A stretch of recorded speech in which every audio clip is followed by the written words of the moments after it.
इस वीडियो को एक सवाल से शुरू करते हैं। एक इंसान है, एक इंसान छोड़िए, मैं खुद अपना एग्जाम्पल देता हूँ। अगर मैं आज से चर्च जाना शुरू करता हूँ और मैं एक आदिवासी भी हूँ, तो क्या मेरा एसटी का दर्जा जो मुझे मिला हुआ है या फिर आदिवासी, क्या मैं आज से नहीं कहलाऊंगा?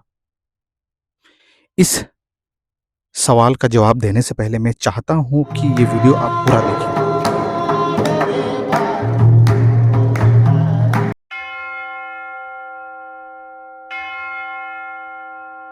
आदिवासी समाज की जो एसटी कैटेगरी में आने के तहत जो उनकी आरक्षण है वो उनको बकायदा मिले। जो आदिवासी समाज के लोग हैं जो धर्मांतरण कर लिए हैं उनको ऑलरेडी डिलिस्ट कर देना चाहिए। बोले कास्ट और धर्म में अंतर नहीं समझती है बीजेपी। जातिगत जो व्यवस्था है उसकी अलग अलग प्रैक्टिस है, और जैसे ही वो धर्मांतरित हो जाते हैं वो जातिगत जो प्रैक्टिस है वो छोड़ देते हैं। और वो संवैधानिक है ना, संविधान के विपरीत तो नहीं है।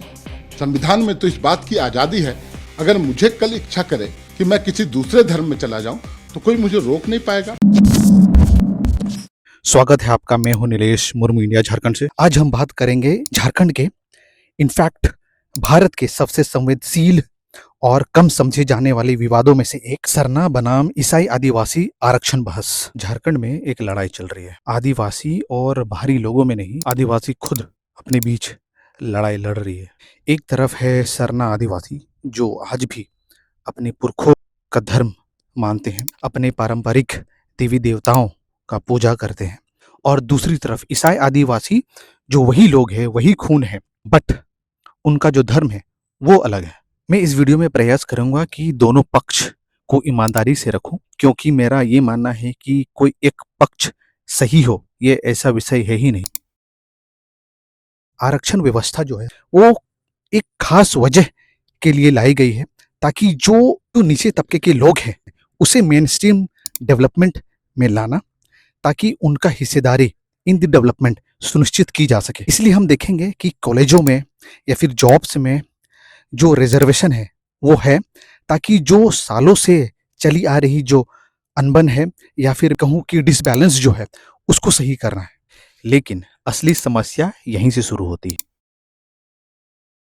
उनकी दलील ये है कि जब एक आदिवासी दूसरा धर्म अपनाता है, ईसाई धर्म अपनाता है, तो वो अक्सर अपना रीति रिवाज मानना बंद कर देता है, अलग विश्व दृष्टि अपना लेता है। कभी कभी वो पारंपरिक रीति रिवाजों से अपने आप को दूर ले जाता है। किसी आदिवासी ने अपनी धार्मिक और सांस्कृतिक पहचान छोड़ दी, जिसने शुरुआत में आदिवासी को परिभाषित किया था, तो क्या अब भी उस पहचान की रक्षा के लिए बनी जो आरक्षण है, उस आरक्षण का दावा करना क्या सही है?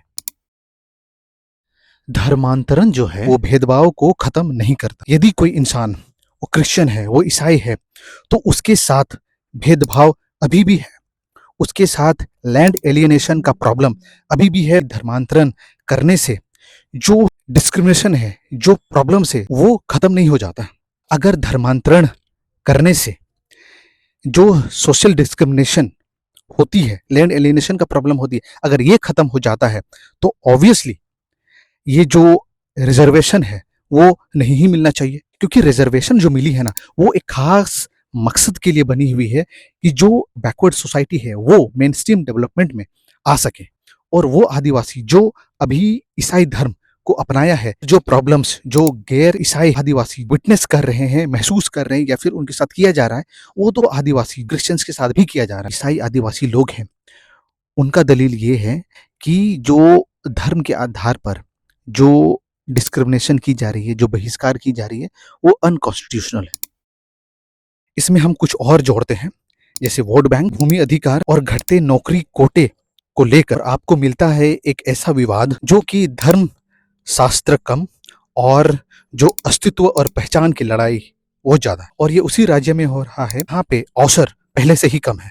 और इन सब के पीछे एक सवाल ये भी है कि क्या आदिवासी एक जातीयता है या फिर जीवन शैली? क्योंकि अगर ये जातीयता है तो धर्म मायने नहीं रखती, अगर ये जीवन शैली है तो रीति रिवाज भी खो देने का मतलब होता है कि अपना पहचान जो है वो खो देना। इसका जवाब तो मैं आपको नहीं दे सकता, क्योंकि I think I am not qualified enough to give this answer.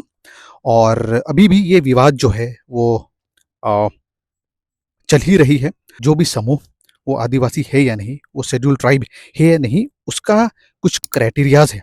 अगर वो क्राइटेरियाज फुलफिल करती है तो उसे जो है शेड्यूल ट्राइब का दर्जा दी जाएगी। मुझसे कुछ पॉइंट्स छूट गई हो या फिर कहीं मैं गलत हूं तो आप बेशक मुझे करेक्ट कर सकते हो इन द कमेंट्स। देखिए, अंत में मैं यही कहना चाहूँगा, हम अपने ही समुदाय के लोगों से लड़ने लगते हैं और मुझे इस पर थॉमस हॉब्स की बात याद आती है जो उन्होंने लेविथान नामक किताब में लिखा था कि a man is by nature solitary, poor, nasty, brutish and short. इसका मतलब यही है कि जो इंसान है वो बाय नेचर वो ग्रीडी है और वो हर समय लड़ाकू मोड में रहता है। मुझे ऐसा लगता है कि इसका जो सॉल्यूशन है वो लड़ाई तो बिल्कुल नहीं हो सकता। We have to find other way around. उम्मीद है ये वीडियो आप लोगों को पसंद आई होगी एंड मिलते हैं अगले वीडियो में एक नए टॉपिक के साथ। तब तक अपना ध्यान रखें। जय हिंद, जय झारखंड।